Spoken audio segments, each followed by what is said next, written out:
Assalamualaikum warahmatullahi wabarakatuh. Perkenalkan, nama saya Cahyaktianingsih, Stambuk A1A120034 dari jurusan Pendidikan Ekonomi kelas B.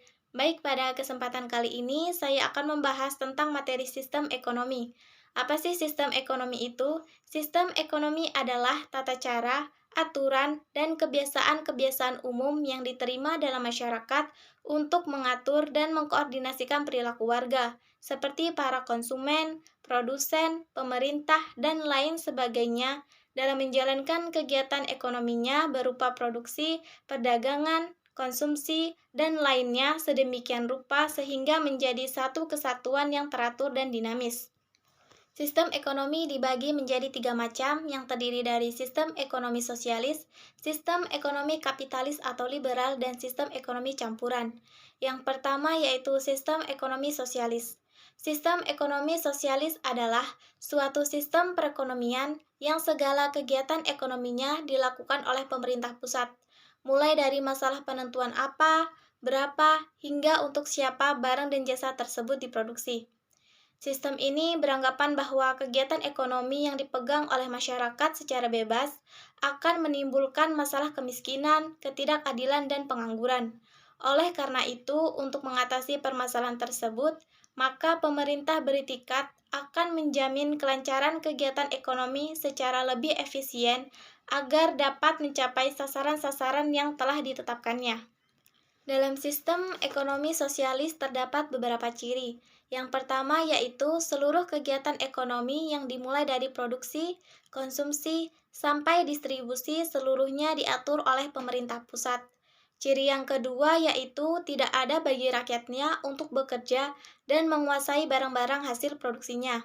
Dan yang terakhir yaitu semua pengusaha, buruh, dan orang-orang yang turut melaksanakan kegiatan produksi pada dasarnya adalah pegawai negeri.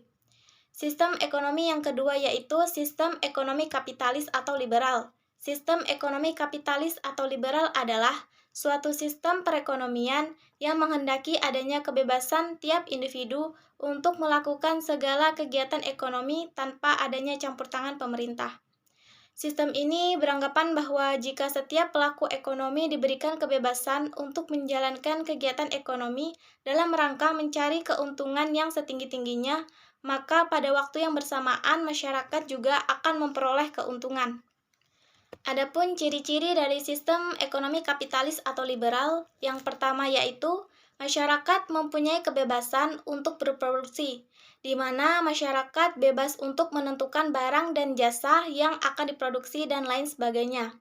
Yang kedua yaitu masyarakat mempunyai kebebasan dalam berkonsumsi. Kemudian yang ketiga yaitu adanya kebebasan masyarakat untuk menentukan bagaimana sumber daya ekonomi akan digunakan.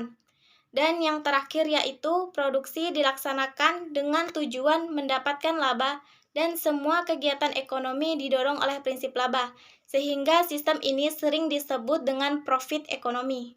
Selanjutnya, sistem ekonomi yang terakhir yaitu sistem ekonomi campuran.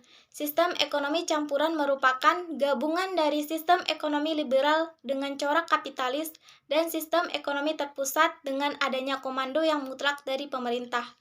Sistem ini memberikan keleluasaan kepada pihak swasta untuk melakukan aktivitas ekonomi, tetapi intervensi pemerintah tetap ada untuk hal-hal atau keputusan penting yang berhubungan hajat hidup orang banyak. Sistem pemerintah dilakukan untuk mengatur kegiatan ekonomi agar berdampak atau bermanfaat nyata bagi kemakmuran masyarakat umum. Adapun ciri-ciri dari sistem ekonomi campuran, yang pertama yaitu sumber-sumber daya vital dikuasai oleh pemerintah.